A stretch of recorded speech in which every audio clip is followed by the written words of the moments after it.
अखण्डमण्डलाकारं व्याप्तं येन चराचरं तत्पददर्शितं येन तस्मै श्री गुरवे नमः। तस्मै श्री गुरवे नमः।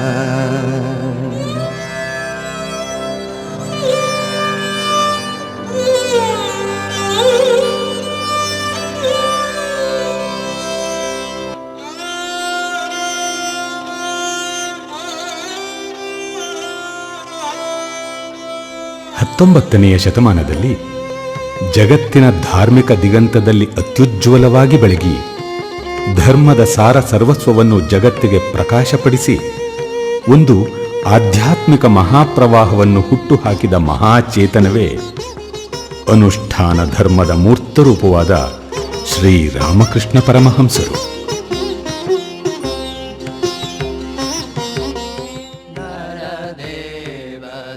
ಅವರ ಆಗಮನದ ಜಾಗತಿಕ ಮಹತ್ವವನ್ನು ತಮ್ಮ ಅಂತರ್ದೃಷ್ಟಿಯಿಂದ ಅರ್ಥ ಮಾಡಿಕೊಂಡಿದ್ದ ಅವರ ಪ್ರಮುಖ ಶಿಷ್ಯ ಜಗದ್ವಿಖ್ಯಾತ ಸ್ವಾಮಿ ವಿವೇಕಾನಂದರು ಅವರನ್ನು ಅವತಾರ ವರಿಷ್ಠ ಎಂದೇ ಕರೆದರು.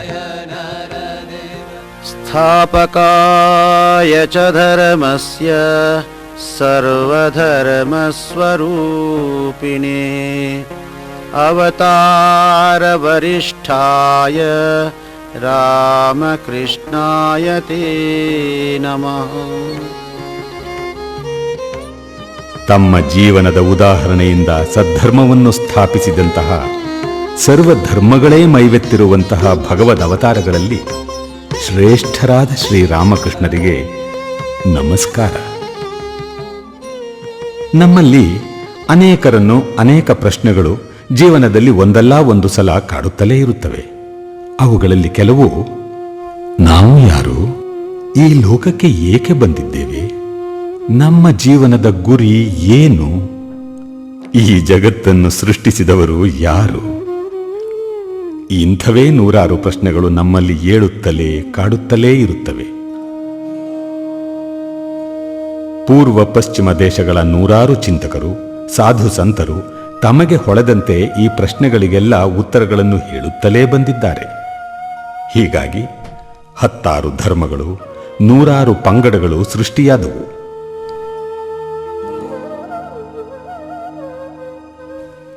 ಇದರ ಜೊತೆಗೆ ಆಧುನಿಕ ವಿಜ್ಞಾನ ತಂತ್ರಜ್ಞಾನಗಳು ಸೃಷ್ಟಿಗೆ ಸಂಬಂಧಿಸಿದಂತೆ ಹೊಸ ಹೊಸ ಸಿದ್ಧಾಂತಗಳನ್ನು ಸ್ಥಾಪಿಸಿ ಧರ್ಮದ ಬೇರಿಗೆ ಕೊಡಲಿಯ ಪೆಟ್ಟು ಹಾಕಿದ್ದವು. ಇಂತಹ ಸಂದಿಗ್ಧ ಸಮಯದಲ್ಲಿ ಭರತಖಂಡವು 19ನೆಯ ಶತಮಾನದಲ್ಲಿ ಮಾನವ ಕೋಟಿಯ ಸಕಲ ಸಂದೇಹಗಳಿಗೂ ಪರಿಹಾರವೆಂಬಂತೆ, ಸಕಲ ಪ್ರಶ್ನೆಗಳಿಗೂ ಸಮರ್ಪಕವಾದ ಉತ್ತರವೆಂಬಂತೆ ಸರ್ವಧರ್ಮ ಸಮನ್ವಯಾಚಾರ್ಯರು, ದೇವರನ್ನಲ್ಲದೆ ಬೇರೇನನ್ನೂ ತಿಳಿಯದವರು, ಮಾನವತೆಯ ಹೃದಯವನ್ನು ತಮ್ಮ ಮಾನವೀಯತೆಯಿಂದ ಮಿಡಿಸುವವರೂ ಆದ ಮಹಾಜ್ಞಾನಿಯೊಬ್ಬರನ್ನು ಜಗತ್ತಿಗೆ ನೀಡಿತು. ಅವರೇ ಶ್ರೀರಾಮಕೃಷ್ಣ ಪರಮಹಂಸರು.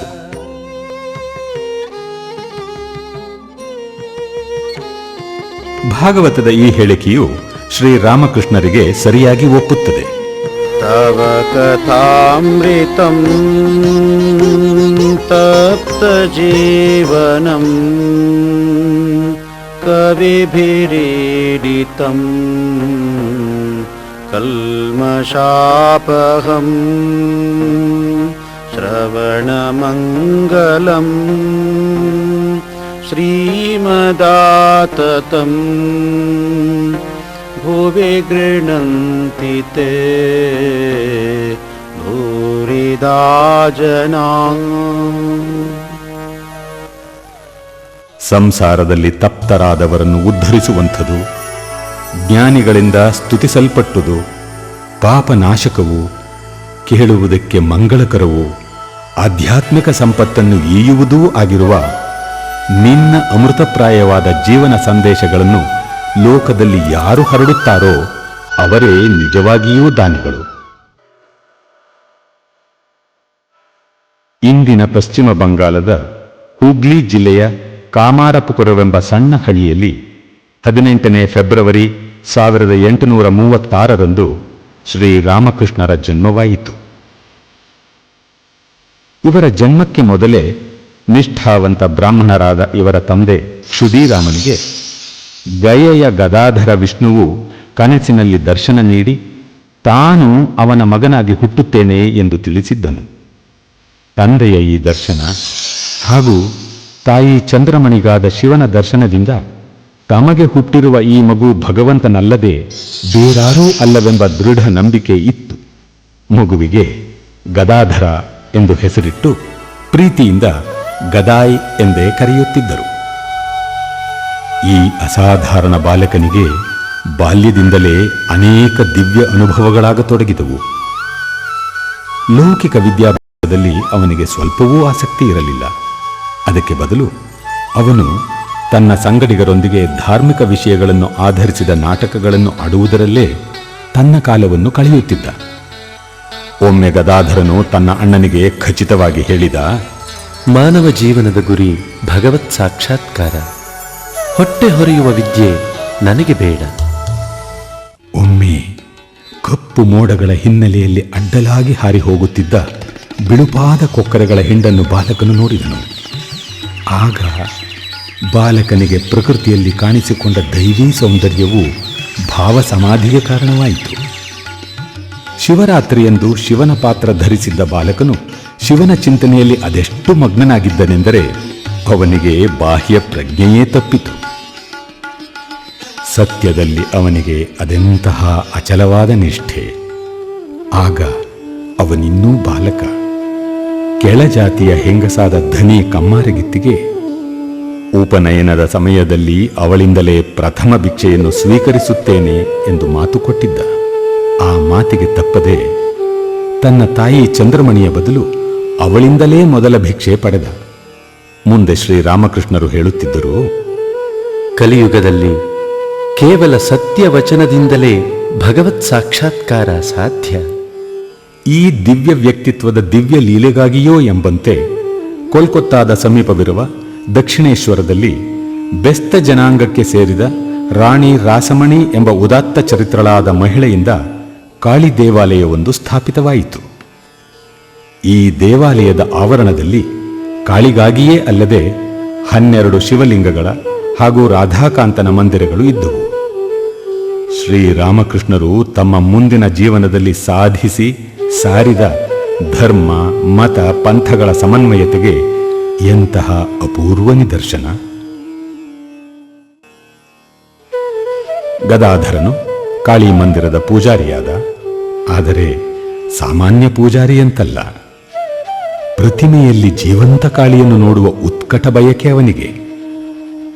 ದಿವ್ಯ ಅನುಭವಕ್ಕಾಗಿ ಅವನ ತುಡಿತ ಅದೆಷ್ಟು ತೀವ್ರವಾಗಿತ್ತೆಂದರೆ ಚಾವಣಿಗೆ ಹೋಗಿ ಗಟ್ಟಿಯಾಗಿ ಅಳುತ್ತಿದ್ದನು.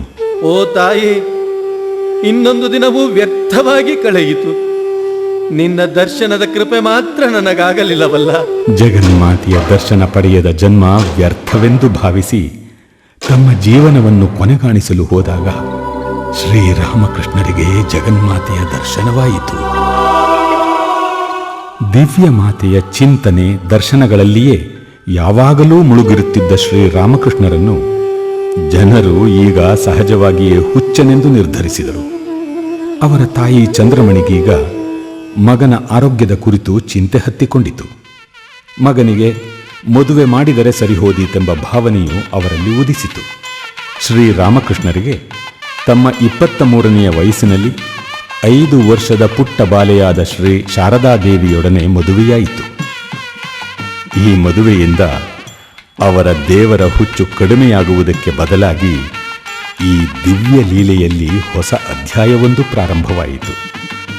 ಮದುವೆಯ ನಂತರ ದಕ್ಷಿಣೇಶ್ವರಕ್ಕೆ ಹಿಂದಿರುಗಿದ ಶ್ರೀರಾಮಕೃಷ್ಣರು ಮತ್ತೊಮ್ಮೆ ವಿವಿಧ ರೀತಿಯ ಸಾಧನೆಗಳಲ್ಲಿ ತೊಡಗಿದರು.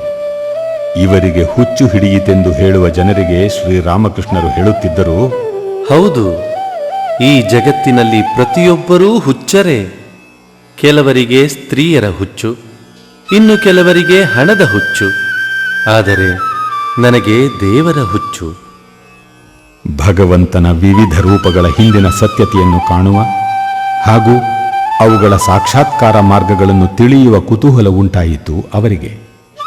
ಇದರಿಂದ ಆಧ್ಯಾತ್ಮಿಕ ಇತಿಹಾಸದಲ್ಲೇ ಹಿಂದೆಂದೂ ಕಂಡರಿಯದ 12 ವರ್ಷಗಳ ಸುದೀರ್ಘ ಕಾಲದ ಅದ್ಭುತ ಪ್ರಯೋಗಗಳು ನಡೆದವು. ಒಮ್ಮೆ ದಕ್ಷಿಣೇಶ್ವರದ ರಾಧಾಕಾಂತ ಮಂದಿರದ ಪೂಜಾರಿಯ ಅಜಾಗರೂಕತೆಯಿಂದ ಗೋವಿಂದನ ವಿಗ್ರಹವು ಆತನ ಕೈಯಿಂದ ಜಾರಿ ಅದರ ಕಾಲೊಂದು ಮುರಿದು ಹೋಯಿತು. ಪಂಡಿತರು ಹಾಗೂ ಪೂಜಾರಿಗಳೆಲ್ಲ ಸಭೆ ಸೇರಿ ಮುರಿದ ವಿಗ್ರಹವನ್ನು ನದಿಯಲ್ಲಿ ವಿಸರ್ಜಿಸಿ ಇನ್ನೊಂದು ವಿಗ್ರಹವನ್ನು ಪ್ರತಿಷ್ಠಾಪಿಸಬೇಕೆಂದು ಅಭಿಪ್ರಾಯಪಟ್ಟರು. ಶ್ರೀರಾಮಕೃಷ್ಣರ ಸಲಹೆಯನ್ನು ಕೇಳಲಾಗಿ ಅವರು ಪ್ರಶ್ನಿಸಿದರು, ಏನು, ರಾಣಿ ರಾಸಮಣಿ ತನ್ನ ಅಳಿಯನೇನಾದರೂ ಕಾಲು ಮುರಿದುಕೊಂಡರೆ ಅವನನ್ನೂ ನದಿಗೆ ಬಿಸಾಡುವಳೋ?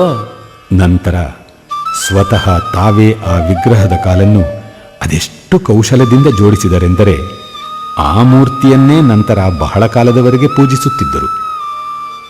ಹಿಂದೂ ಧರ್ಮದ ವಿವಿಧ ಮತಪಂಥಗಳಾದ ವೈಷ್ಣವ, ಶಾಕ್ತ, ವೇದಾಂತ ಇವುಗಳಿಗೆ ಸೇರಿದ ಗುರುಗಳು ದಕ್ಷಿಣೇಶ್ವರಕ್ಕೆ ಭೇಟಿ ಇತ್ತರು. ಭೈರವಿ ಬ್ರಾಹ್ಮಣಿಯು ಅವರಿಗೆ ತಂತ್ರಶಾಸ್ತ್ರದ ಎಲ್ಲ ಸಾಧನೆಗಳನ್ನು ಬೋಧಿಸಿದಳು. ಶ್ರೀರಾಮಕೃಷ್ಣರ ಅಲೌಕಿಕ ವ್ಯಕ್ತಿತ್ವವನ್ನು, ಅವರ ದಿವ್ಯೋನ್ಮತ್ತತೆಯನ್ನು ಕಂಡು ಅವಳು ಪಂಡಿತರ ಸಭೆಯೊಂದರಲ್ಲಿ ಹೀಗೆಂದು ಘೋಷಿಸಿದಳು, ಇವರು ಚೈತನ್ಯಾದಿಗಳಂತೆ ಅವತಾರ ಪುರುಷರು.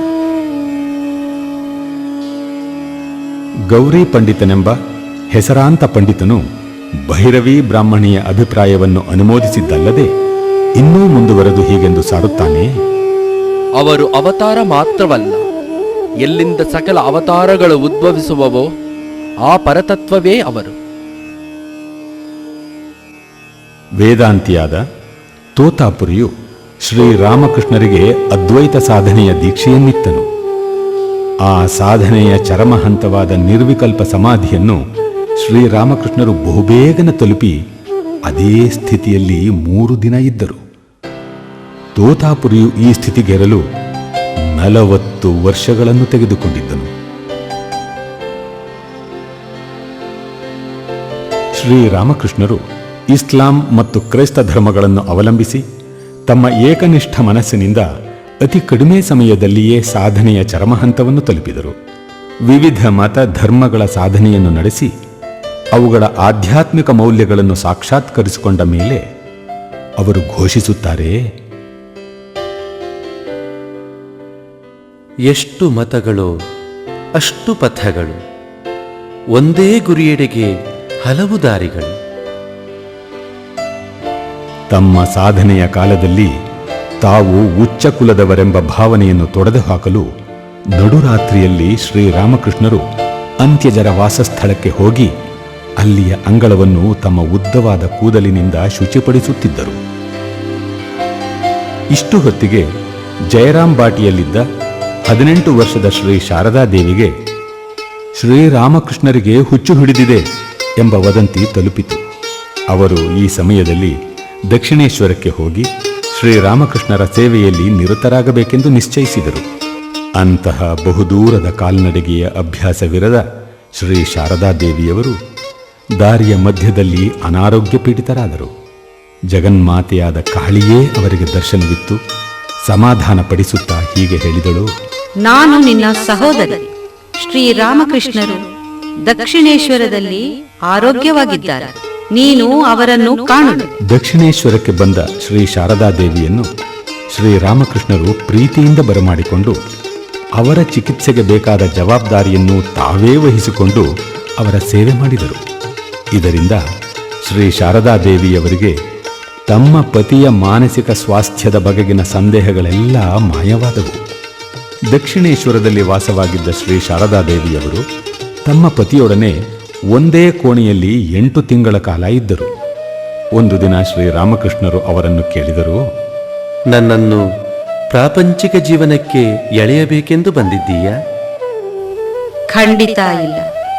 ತಕ್ಷಣ ಉತ್ತರಿಸಿದರು ಶ್ರೀಮಾತೆಯವರು. ನಾನೇಕೆ ನಿಮ್ಮನ್ನು ಪ್ರಪಂಚಕ್ಕೆ ಎಳೆತರಲಿ? ನಿಮ್ಮ ಆಧ್ಯಾತ್ಮಿಕ ಜೀವನದಲ್ಲಿ ನೆರವಾಗಲೆಂದೇ ಬಂದಿದ್ದೇನೆ. ಇನ್ನೊಮ್ಮೆ ಶ್ರೀರಾಮಕೃಷ್ಣರ ಪಾದಗಳನ್ನು ಒತ್ತುತ್ತಿದ್ದ ಶ್ರೀ ಶಾರದಾದೇವಿಯವರು ಅವರನ್ನು ಕೇಳಿದರು. ನನ್ನನ್ನು ಯಾವ ದೃಷ್ಟಿಯಿಂದ ನೋಡುತ್ತೀರಿ? ತಕ್ಷಣ ಉತ್ತರಿಸಿದರು ಶ್ರೀರಾಮಕೃಷ್ಣರು. ಗುಡಿಯಲ್ಲಿ ಪೂಜಿಸಲ್ಪಡುತ್ತಿರುವ ಆ ಜಗನ್ಮಾತೆ, ಈ ದೇಹಕ್ಕೆ ಜನ್ಮ ನೀಡಿದ ನಹಬತ್ತಿನಲ್ಲಿರುವ ಜನ್ಮದಾತೆ, ಅದೇ ತಾಯಿಯೇ ಈಗ ನನ್ನ ಕಾಲೊತ್ತುತ್ತಿದ್ದಾಳೆ. ಮುಂದೊಮ್ಮೆ ಮಾತಿನ ಸಂದರ್ಭದಲ್ಲಿ ಶ್ರೀರಾಮಕೃಷ್ಣರು ಧರ್ಮ ಸಮನ್ವಯವನ್ನು ತೋರಿಸಿಕೊಡಲೆಂದೇ ಅವತರಿಸಿದ್ದಾರೆಂದು ಯಾರೋ ಒಬ್ಬರು ಹೇಳಿದ ಸಂದರ್ಭದಲ್ಲಿ ಶ್ರೀಮಾತೆಯವರು ಹೇಳಿದ್ದರು, ಈ ಯುಗಕ್ಕೆ ತ್ಯಾಗವೇ ಅವರ ದಿವ್ಯ ಸಂದೇಶ. ಅಂತಹ ಅದ್ಭುತ ತ್ಯಾಗವನ್ನು ಇನ್ನೆಲ್ಲಾದರೂ ನೋಡಿದ್ದೀರಾ? ತಮ್ಮ ಸಾಧನೆಯ ಚರಮ ಹಂತವಾಗಿ ಶ್ರೀರಾಮಕೃಷ್ಣರು ಫಲಹಾರಿಣಿ ಕಾಳಿ ಪೂಜೆಯ ದಿನದಂದು ಶ್ರೀ ಶಾರದಾದೇವಿಯವರಲ್ಲಿ ಜಗನ್ಮಾತೆಯನ್ನು ಆರಾಧಿಸಿದರು. ಹೀಗೆ ಶ್ರೀಮಾತೆ ಶಾರದಾದೇವಿಯವರ ದಿವ್ಯ ತನುವಿನಲ್ಲಿ ಆದಿಶಕ್ತಿಯನ್ನು ಜಾಗೃತಗೊಳಿಸಿದರು. ಶ್ರೀಮಾತೆಯವರು ಜಯರಾಂಬಾಟಿಯಿಂದ ದಕ್ಷಿಣೇಶ್ವರಕ್ಕೆ ಭೇಟಿ ನೀಡುವ ಒಂದು ಸಂದರ್ಭ. ತೇಲೋ ಭೇಲೋ ಎಂಬ ಸ್ಥಳದಲ್ಲಿ ಡಕಾಯಿತರ ಭಯದಿಂದ ಅವರ ಸಂಗಡಿಗರು ಬೇಗ ಬೇಗ ಹೆಜ್ಜೆ ಹಾಕುತ್ತಾ ಮುಂದೆ ಹೋದರು. ಆಗ ಶ್ರೀಮಾತೆಯವರು ಹಿಂದೆ ಉಳಿದು ಬಿಟ್ಟರು. ಅವರ ಮುಂದೆ ಡಕಾಯಿತನೊಬ್ಬ ಬಂದು ನಿಂತ. ಸ್ವಲ್ಪವೂ ವಿಚಲಿತರಾಗದೆ ಅವರು ಡಕಾಯಿತನನ್ನು ಅಪ್ಪ ಎಂದು, ಅವನ ಹೆಂಡತಿಯನ್ನು ಅಮ್ಮ ಎಂದು ಸಂಬೋಧಿಸಿದರು. ಇದರಿಂದ ಅವರಿಬ್ಬರ ವರ್ತನೆಯೇ ಬದಲಾಯಿತು. ಅವರು ಶ್ರೀಮಾತೆಯವರನ್ನು ಸ್ವತಃ ತಮ್ಮ ಮಗಳಂತೆ ನೋಡಿದರು. ಆ ರಾತ್ರಿ ಅವರ ಯೋಗಕ್ಷೇಮವನ್ನು ನೋಡಿಕೊಂಡಿದ್ದಲ್ಲದೆ ಆ ದಂಪತಿಗಳು ಮುಂದೆ ದಕ್ಷಿಣೇಶ್ವರಕ್ಕೆ ಭೇಟಿಯೂ ನೀಡಿದರು. ಡಕಾಯಿತನಿಗೆ ಶ್ರೀಮಾತೆಯವರಲ್ಲಿ ತನ್ನ ಇಷ್ಟ ದೇವತೆಯಾದ ಕಾಳಿಯ ದರ್ಶನವಾಯಿತು. ಅರಳಿ ನಿಂತ ಪುಷ್ಪವನ್ನು ದುಂಬಿಗಳು ಬಂದು ಮುತ್ತುವಂತೆ ಶ್ರೀರಾಮಕೃಷ್ಣರ ದಿವ್ಯ ವ್ಯಕ್ತಿತ್ವದಿಂದ ಆಕರ್ಷಿತರಾಗಿ ಎಲ್ಲೆಡೆಗಳಿಂದ ಆಧ್ಯಾತ್ಮಿಕ ಸಾಧಕರು ಅವರೆಡೆಗೆ ಬರತೊಡಗಿದರು. ತಮ್ಮ ಜೀವನವನ್ನೇ ದೃಷ್ಟಾಂತಪ್ರಾಯವಾಗಿ ಅವರ ಮುಂದಿರಿಸಿ ಶ್ರೀರಾಮಕೃಷ್ಣರು ಅವರಿಗೆ ಆಧ್ಯಾತ್ಮಿಕ ಜೀವನದಲ್ಲಿ ಸೂಕ್ತ ಮಾರ್ಗದರ್ಶನವನ್ನು ನೀಡುತ್ತಿದ್ದರು. ಅಂಥವರಲ್ಲಿ ಬ್ರಾಹ್ಮ ಸಮಾಜದ ಮುಖಂಡನಾದ ಕೇಶವಚಂದ್ರ ಸೇನನಂತಹ ಪ್ರಸಿದ್ಧ ವ್ಯಕ್ತಿಗಳೂ ಇದ್ದರೆ, ಮುಂದೆ ಸ್ವಾಮಿ ಅದ್ಭುತಾನಂದರೆಂದು ಪ್ರಸಿದ್ಧನಾದ ಲಾಟುವಿನಂತಹ ನಿರಕ್ಷರ ಕುಕ್ಷಿಗಳೂ ಇದ್ದರು. ನೈತಿಕತೆಯಲ್ಲಿ ತನಗಿಂತ ನೀಚ ವ್ಯಕ್ತಿಗಳೇ ಇಲ್ಲವೆಂದು ಹೇಳಿಕೊಳ್ಳುತ್ತಿದ್ದ ಬಂಗಾಲದ ವಿಖ್ಯಾತ ನಾಟಕಕಾರನಾದ ಗಿರೀಶಚಂದ್ರ ಘೋಷನನ್ನೂ ಸಹ ತಮ್ಮ ಸ್ಪರ್ಶ ಮಾತ್ರದಿಂದಲೇ ಪರಿವರ್ತಿಸಿದರು ಶ್ರೀರಾಮಕೃಷ್ಣರು. ಒಮ್ಮೆ ಶ್ರೀರಾಮಕೃಷ್ಣರು ವೈಷ್ಣವ ಧರ್ಮದ ಮೂಲ ತತ್ವಗಳಾದ ನಾಮಜಪದಲ್ಲಿ ಪ್ರೀತಿ, ಭಗವತ್ ಭಕ್ತರ ಸೇವೆ ಹಾಗೂ ಜೀವರಲ್ಲಿ ದಯೆ ಇವುಗಳನ್ನು ವಿವರಿಸುತ್ತಿದ್ದರು. ಇದ್ದಕ್ಕಿದ್ದಂತೆ ಅವರ ಮನಸ್ಸು ಗಾಢ ಸಮಾಧಿಗೆ ಏರಿತು. ಬಾಹ್ಯ ಪ್ರಜ್ಞೆ ಬಂದ ನಂತರ ಅವರು ಹೇಳಿದರು, ಇಲ್ಲ ಇಲ್ಲ, ಜೀವರಲ್ಲಿ ದಯೆಯಲ್ಲ, ಬದಲಾಗಿ ಪರಮಾತ್ಮನೇ ಜೀವಿಗಳ ರೂಪದಲ್ಲಿದ್ದಾನೆ ಎಂಬ ಭಾವದಿಂದ ಅವನ ಸೇವೆ ಮಾಡಬೇಕು. ಅವರೆನ್ನುತ್ತಿದ್ದರು, ಭಗವದ್ಭಕ್ತರಲ್ಲಿ ಯಾವುದೇ ಜಾತಿ ಎನ್ನುವುದಿಲ್ಲ. ಅವರು ತಮ್ಮ ಅಪಾರ ಕರುಣೆಯಿಂದ ಎಲ್ಲರನ್ನೂ ತಮ್ಮೆಡೆಗೆ ಬರಮಾಡಿಕೊಳ್ಳುತ್ತಿದ್ದರು. ಅಂಥವರಲ್ಲಿ ರಸಿಕ ಎಂಬ ಹೆಸರಿನ ದಕ್ಷಿಣೇಶ್ವರ ದೇವಾಲಯದ ತೋಟಿಯೂ ಇದ್ದ. ಅವನ ದೇಹಾಂತ್ಯದ ಸಮಯದಲ್ಲಿ ಆತನಿಗೆ ಭಗವದ್ದರ್ಶನ ಲಭಿಸಿತು. ರಾಮಕೃಷ್ಣರ ಶಿಕ್ಷಣ ಕ್ರಮ ವಿಲಕ್ಷಣ. ಅವರು ಯಾವುದೋ ಶಾಸ್ತ್ರಗ್ರಂಥಗಳಿಂದ ಏನನ್ನೋ ಎತ್ತಿ ಹೇಳುತ್ತಿರಲಿಲ್ಲ. ಆದರೆ ಅವರು ದಿನನಿತ್ಯ ನಡೆಯುವ ಅತಿ ಸಾಧಾರಣ ಘಟನೆಗಳನ್ನೇ ಉದಾಹರಣೆಯಾಗಿ ತೆಗೆದುಕೊಂಡು ಮಹಾನ್ ಆಧ್ಯಾತ್ಮಿಕ ಸತ್ಯಗಳನ್ನು ವಿವರಿಸುತ್ತಿದ್ದರು. ಈಗಿನವರಾದ ನಮ್ಮ ಧೋರಣೆ ವಿದ್ಯಾಭ್ಯಾಸವೆಂದರೆ ಶಾಲೆಗೆ ಹೋಗಿ ಅನೇಕ ವಿಷಯಗಳನ್ನು ತಲೆಗೆ ತುರುಕಿಕೊಂಡು ಬರುವುದು. ಆದರೆ ಶ್ರೀರಾಮಕೃಷ್ಣರು ಪದೇ ಪದೇ ಒತ್ತಿ ಹೇಳುತ್ತಿದ್ದರು, ಈ ಸಮಸ್ತ ಬ್ರಹ್ಮಾಂಡದ ಸೃಷ್ಟಿ, ಸ್ಥಿತಿ, ಪ್ರಲಯಕರ್ತನಾದ ಭಗವಂತನನ್ನು ಅರಿಯುವುದು, ಅವನೊಂದಿಗೆ ಒಂದು ಸಂಬಂಧವನ್ನು ಕಲ್ಪಿಸುವುದೇ ವಿದ್ಯೆ, ಉಳಿದುದೆಲ್ಲ ಅವಿದ್ಯೆ. ಶ್ರೀರಾಮಕೃಷ್ಣರು ಹೇಳುತ್ತಿದ್ದರು, ಮಾನವ ಜೀವನದ ಉದ್ದೇಶ ಭಗವಂತನನ್ನು ಅರಿಯುವುದು. ಆದ್ದರಿಂದ ಮಾನವ ಜನ್ಮ ಅಮೂಲ್ಯವಾದದ್ದು. ಈ ಜನ್ಮ ಪಡೆದ ನಾವು ಅದನ್ನು ವೃದ್ಧಾ ಹರಟೆಗಳಲ್ಲಿ, ಹಣ ಸಂಪಾದನೆಯಲ್ಲಿ ಕಳೆಯಬಾರದು. ನಾವು ಮಾವಿನ ತೋಪಿಗೆ ಬಂದಿರುವುದು ಮಾವಿನ ಹಣ್ಣು ತಿನ್ನಲಿಕ್ಕೆ ಹೊರತು ಎಲೆ ಕೊಂಬೆಗಳ ಲೆಕ್ಕ ಹಾಕಲಿಕ್ಕಲ್ಲ. ಭಗವಂತನು ಸಾಕಾರ ಹಾಗೂ ನಿರಾಕಾರ, ಸಚ್ಚಿದಾನಂದ ಬ್ರಹ್ಮವನ್ನು ಒಂದು ದಡವೇ ಇಲ್ಲದ ಸಾಗರವೆಂದು ಕಲ್ಪಿಸಿಕೊಳ್ಳಿ. ಭಕ್ತನ ಭಕ್ತಿ ಶೈತ್ಯಕ್ಕೆ ನೀರಿನ ಕೆಲವೆಡೆಗಳಲ್ಲಿ ಮಂಜುಗಡ್ಡೆಗಳು ಕಟ್ಟಿರುತ್ತವೆ. ಆ ಮಂಜುಗಡ್ಡೆಗಳೇ ಭಗವಂತನ ರಾಮ ಕೃಷ್ಣಾದಿ ರೂಪಗಳು. ಜ್ಞಾನ ಸೂರ್ಯ ಮೇಲೇಳುತ್ತಲೇ ಮಂಜುಗಡ್ಡೆಗಳು ಕರಗಲಾರಂಭಿಸುತ್ತವೆ. ಆಗ ಸಾಧಕನಿಗೆ ಭಗವಂತ ಒಬ್ಬ ವ್ಯಕ್ತಿಯಾಗಿ ಅಥವಾ ಸಾಕಾರನಾಗಿ ಕಾಣುವುದಿಲ್ಲ. ಅವನೇನೆಂಬುದನ್ನು ವಿವರಿಸಲಾಗುವುದಿಲ್ಲ.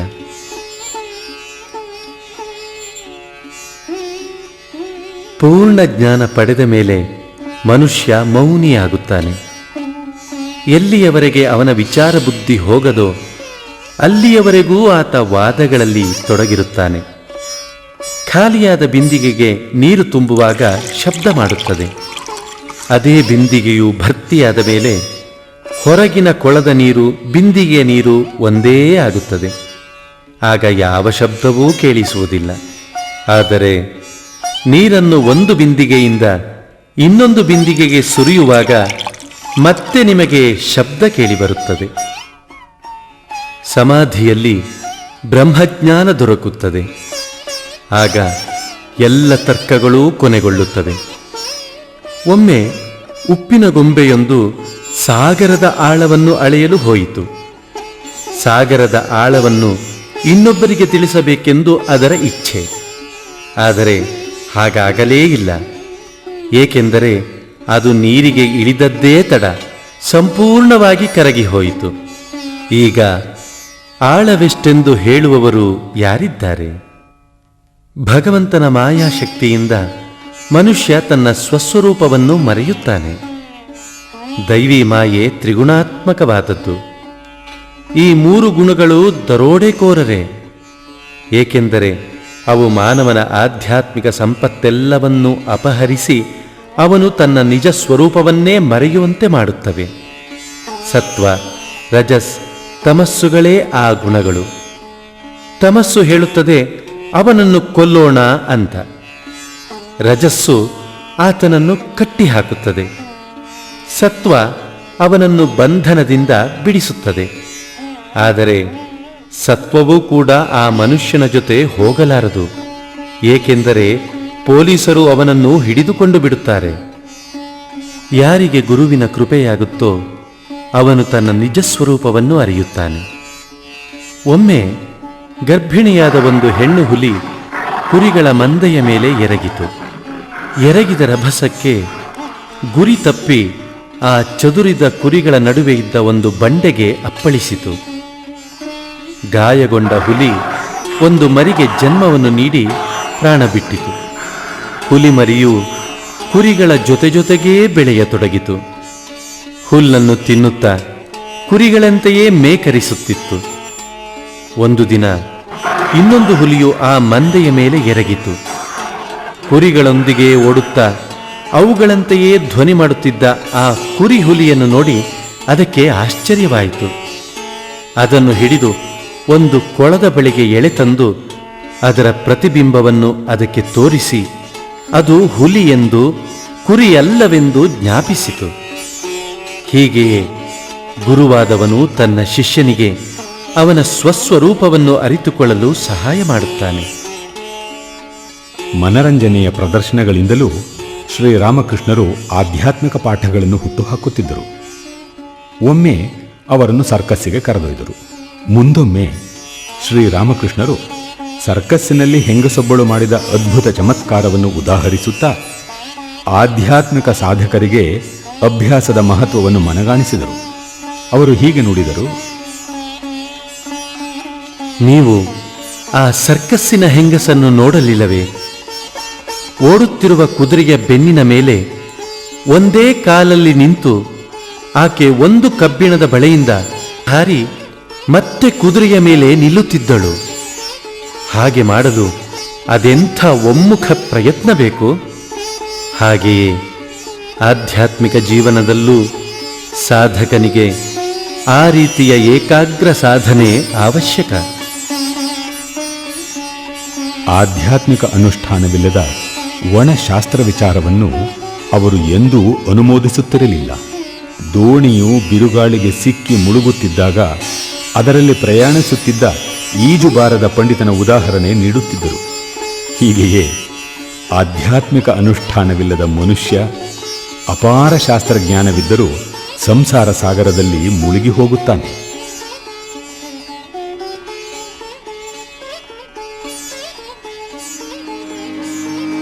ಕೋಲ್ಕತ್ತಾದ ಕಾಶೀಪುರದ ಉದ್ಯಾನ ಗೃಹದಲ್ಲಿ ಅವರು ತಮ್ಮ ಯುವ ಶಿಷ್ಯರಿಗೆ ಕಾವಿ ಬಟ್ಟೆಗಳನ್ನು ಹಂಚುವುದರ ಮೂಲಕ ಸನ್ಯಾಸಿಗಳ ರಾಮಕೃಷ್ಣ ಸಂಘವನ್ನು ಪ್ರಾರಂಭಿಸಿದರು.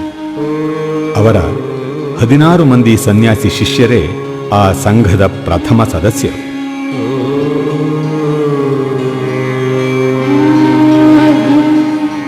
ಆಗಿನ್ನೂ ನರೇಂದ್ರನಾಗಿದ್ದ ಸ್ವಾಮಿ ವಿವೇಕಾನಂದರು ಗಾಢ ಸಮಾಧಿಯಲ್ಲೇ ಇದ್ದು ಬಿಡಲು ಇಚ್ಛಿಸಿದಾಗ ಶ್ರೀರಾಮಕೃಷ್ಣರು ಬೇಸರದಿಂದ ಹೀಗೆ ಹೇಳಿದರು: ನರೇನ್, ನೀನು ನರಳುತ್ತಿರುವ ಮಾನವರಿಗೆ ಆಶ್ರಯ ನೀಡುವ ದೊಡ್ಡ ಆಲದ ಮರದಂತಿರಬೇಕು. ಅವರು ಶ್ರೀಮಾತೆ ಶಾರದಾದೇವಿಯವರಿಗೆ ಅಜ್ಞಾನದಲ್ಲಿ ಮುಳುಗಿದ ಜನರಿಗೆ ಸಹಾಯ ನೀಡಬೇಕೆಂದು ಆದೇಶಿಸಿದರು. ನಂತರ 35 ವರ್ಷಗಳ ಸುದೀರ್ಘ ಕಾಲ ಶ್ರೀಮಾತೆಯವರು ಆಧ್ಯಾತ್ಮಿಕ ಮಾರ್ಗದರ್ಶನ ನೀಡುತ್ತಾ ಶೈಶವಾವಸ್ಥೆಯಲ್ಲಿದ್ದ ಸನ್ಯಾಸಿ ಸಂಘಕ್ಕೆ ತಾಯಿಯ ಆರೈಕೆಯನ್ನಿತ್ತರು. ಶ್ರೀಮಾತೆಯವರು ಹೇಳುತ್ತಿದ್ದರು: ಎಲ್ಲರಲ್ಲೂ ಶ್ರೀರಾಮಕೃಷ್ಣರು ಜಗನ್ಮಾತೆಯನ್ನೇ ಕಾಣುತ್ತಿದ್ದರು. ಭಗವಂತನ ತಾಯ್ತನವನ್ನು ಜಗತ್ತಿಗೆ ತೋರಿಸುವುದಕ್ಕಾಗಿಯೇ ಅವರು ನನ್ನನ್ನು ಬಿಟ್ಟು ಹೋಗಿದ್ದಾರೆ. ನರೇಂದ್ರ ಲೋಕಕ್ಕೇ ಶಿಕ್ಷಣ ನೀಡುತ್ತಾನೆ. ಮತ್ತೆ ಕಾಲಕ್ರಮದಲ್ಲಿ ಹೊರದೇಶಗಳಿಂದ ಅನೇಕ ಅನುಯಾಯಿಗಳು ಬರುತ್ತಾರೆ ಎಂದು ಶ್ರೀರಾಮಕೃಷ್ಣರು ಭವಿಷ್ಯ ನುಡಿದಿದ್ದರು. ಅದ್ಭುತ ಘಟನಾವಳಿಗಳಿಂದ ಕೂಡಿದ ತಮ್ಮ ಸಾಧನಾ ಜೀವನವನ್ನು ಮುಗಿಸಿ ಹುಡುಕಿಕೊಂಡು ಬಂದ ಸಾಧಕರಿಗೆ ಆಧ್ಯಾತ್ಮಿಕ ಮಾರ್ಗದರ್ಶನವನ್ನಿತ್ತು ಸ್ವಾಮಿ ವಿವೇಕಾನಂದರ ನೇತೃತ್ವದಲ್ಲಿ ಭಾವಿ ಸನ್ಯಾಸಿಗಳ ಗುಂಪೊಂದನ್ನು ನಿರ್ಮಿಸಿ 16ನೇ ಆಗಸ್ಟ್ 1886ರಂದು ಶ್ರೀರಾಮಕೃಷ್ಣರು ಮಹಾ ಸಮಾಧಿಯನ್ನು ಹೊಂದಿದರು. ಅವರ ಶಿಷ್ಯಂದಿರು ಸ್ವಾಮಿ ವಿವೇಕಾನಂದರ ನೇತೃತ್ವದಲ್ಲಿ ಬಾರಾನಗರ್ ಎಂಬಲ್ಲಿ ಮಠವೊಂದನ್ನು ಸ್ಥಾಪಿಸಿದರು. ತದನಂತರ ಸ್ವಾಮೀಜಿ ಪರಿವ್ರಾಜಕರಾಗಿ ಭಾರತದ ಎಲ್ಲೆಡೆ ಸಂಚರಿಸುತ್ತಾ ಚರಿತ್ರಾರ್ಹ ಜಾಗತಿಕ ಸರ್ವಧರ್ಮ ಸಮ್ಮೇಳನದಲ್ಲಿ ಪಾಲ್ಗೊಳ್ಳಲು ಅಮೆರಿಕೆಯ ಶಿಕಾಗೋ ನಗರಕ್ಕೆ ಬಂದರು. ಅವರು ಸುಪ್ರಸಿದ್ಧ ಜಗದ್ಗುರುವಾಗಿ ಬೆಳಕಿಗೆ ಬಂದದ್ದು ಅಲ್ಲೇ. ಸೆಪ್ಟೆಂಬರ್ 1893ರಲ್ಲಿ ಶಿಕಾಗೋದಲ್ಲಿ ನಡೆದ ಸರ್ವಧರ್ಮ ಸಮ್ಮೇಳನದಲ್ಲಿ ಸ್ವಾಮಿ ವಿವೇಕಾನಂದರು ಜಯಭೇರಿ ಬಾರಿಸಿ ವೇದಾಂತ ಬೋಧಕರಾಗಿ ವಿದೇಶಗಳಲ್ಲಿ ಅದ್ಭುತ ಯಶಸ್ಸನ್ನು ಗಳಿಸಿದರು. ಅನಂತರ 1897ರಲ್ಲಿ ರಾಮಕೃಷ್ಣ ಮಿಷನ್ ಅನ್ನು ಸ್ಥಾಪಿಸಿದರು.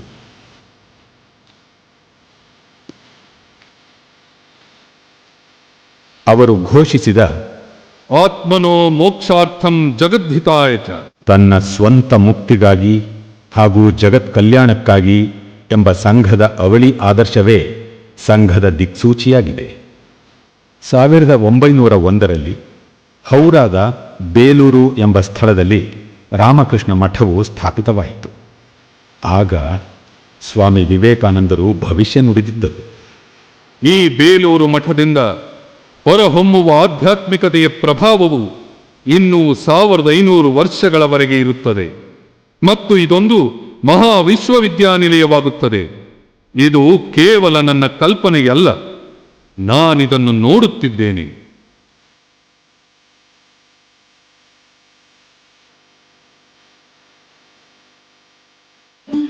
ಸಾವಿರದ 1897ರಲ್ಲಿ ಸೋದರಿ ನಿವೇದಿತಾ ಮತ್ತು ಸ್ವಾಮಿ ವಿವೇಕಾನಂದರು ಕೋಲ್ಕತ್ತಾದ ಪ್ಲೇಗ್ ಪರಿಹಾರ ಕಾರ್ಯಕ್ರಮ ಆರಂಭಿಸಿದರು. ಸ್ವಾಮಿ ಅಖಂಡಾನಂದರು ಮುರ್ಷಿದಾಬಾದ್ನಲ್ಲಿ ಬರ ಪರಿಹಾರ ಕಾರ್ಯವನ್ನು ಕೈಗೊಂಡರು.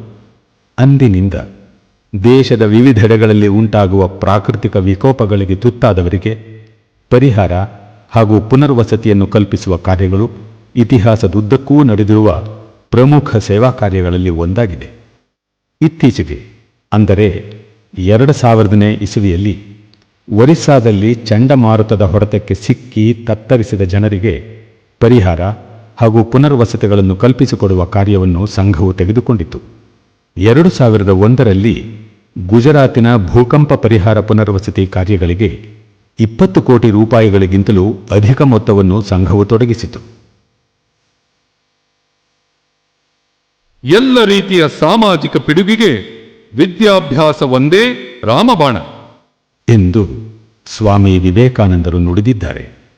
ಎಲ್ಲ ಸ್ತರದ ಶಿಕ್ಷಣವನ್ನು ನೀಡುವ ದಿಸೆಯಲ್ಲಿ ರಾಮಕೃಷ್ಣ ಮಹಾಸಂಘದ ಕೊಡುಗೆ ಗಣನೀಯವಾಗಿದೆ. 2001-2002ರಲ್ಲಿ 1,70,000 ವಿದ್ಯಾರ್ಥಿಗಳು ಸುಮಾರು 600ಕ್ಕೂ ಹೆಚ್ಚಿನ ಸಂಸ್ಥೆಗಳಲ್ಲಿ ಪ್ರಾಥಮಿಕ ಹಂತದಿಂದ ಕಾಲೇಜಿನವರೆಗೆ ಶಿಕ್ಷಣ ಸ್ವೀಕರಿಸಿದ್ದಾರೆ. ಇದಲ್ಲದೆ ಗ್ರಾಮೀಣ ಅಭಿವೃದ್ಧಿ ಕ್ಷೇತ್ರದಲ್ಲೂ ಮಿಷನ್ನಿನ ಕೊಡುಗೆ ಅತ್ಯಂತ ಗಣನೀಯ.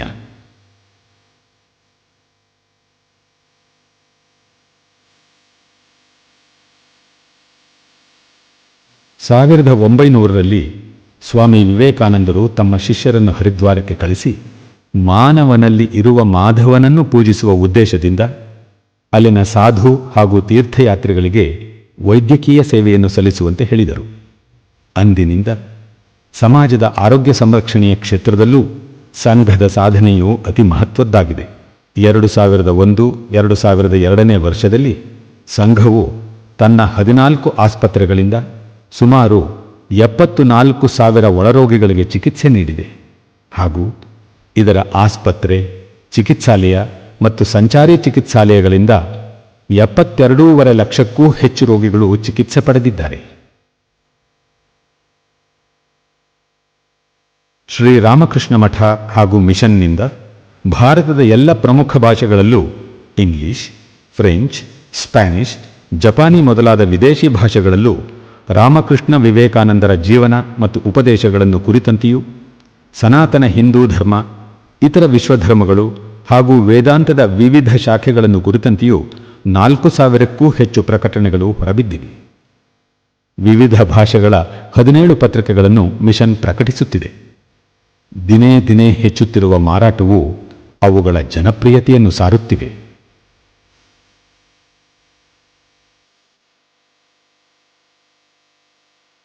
ಪಶ್ಚಿಮ ಬಂಗಾಳದ ಬೇಲೂರು ಎಂಬ ಸ್ಥಳದಲ್ಲಿ ರಾಮಕೃಷ್ಣ ಮಠ ಹಾಗೂ ಮಿಷನ್ನಿನ ಪ್ರಧಾನ ಕೇಂದ್ರವಿದ್ದು ಭಾರತ ಹಾಗೂ ವಿದೇಶಗಳಲ್ಲಿ 149ಕ್ಕೂ ಹೆಚ್ಚಿನ ಶಾಖೆಗಳಿವೆ. ತನ್ನ ಗುರಿಯೆಡೆಗೆ ಹೆಜ್ಜೆ ಹಾಕುತ್ತಿರುವ ಈ ಪವಿತ್ರ ಸಂಸ್ಥೆಯ ಶಾಖೆಗಳನ್ನು ಇನ್ನೂ ಹೆಚ್ಚಿನ ಸಂಖ್ಯೆಯಲ್ಲಿ ತೆರೆಯಬೇಕೆಂದು ಎಲ್ಲೆಡೆಗಳಿಂದಲೂ ಬೇಡಿಕೆ ಬರುತ್ತಲೇ ಇದೆ. ತಮ್ಮ ಸಾಧನೆಯ ಕಾಲದ ಕೊನೆಯಲ್ಲಿ ಶ್ರೀರಾಮಕೃಷ್ಣರು ದಕ್ಷಿಣೇಶ್ವರದ ಮಂದಿರದ ಮಾಳಿಗೆಯ ಮೇಲೆ ನಿಂತು ಭಕ್ತರನ್ನು ಕೂಗಿ ಕರೆಯುತ್ತಿದ್ದರು. ತಮ್ಮ ಆಧ್ಯಾತ್ಮಿಕ ಸಂಪತ್ತನ್ನು ಸ್ವೀಕರಿಸುವ ಪ್ರಾಮಾಣಿಕ ಸಾಧಕರಿಗಾಗಿ ಅವರು ವ್ಯಾಕುಲರಾಗಿದ್ದರು. ಅವರು ಹೀಗೆ ಹೇಳುತ್ತಿದ್ದರು: ಭಗವಂತನನ್ನು ಪ್ರಾಮಾಣಿಕವಾಗಿ ಕಾಣಬಯಸುವವರು ಇಲ್ಲಿಗೆ ಬರಲೇಬೇಕು. ಅವರ ಕರೆಯು ಇಂದಿಗೂ ಬಹುಸಂಖ್ಯೆಯ ಪ್ರಾಮಾಣಿಕರಾದ ಆಧ್ಯಾತ್ಮಿಕ ಜಿಜ್ಞಾಸುಗಳನ್ನು ಆಹ್ವಾನಿಸುತ್ತಿದೆ. ಪ್ರತಿಯೊಬ್ಬರಿಗೂ ಶ್ರೀರಾಮಕೃಷ್ಣರ ಕರೆ ಇದು.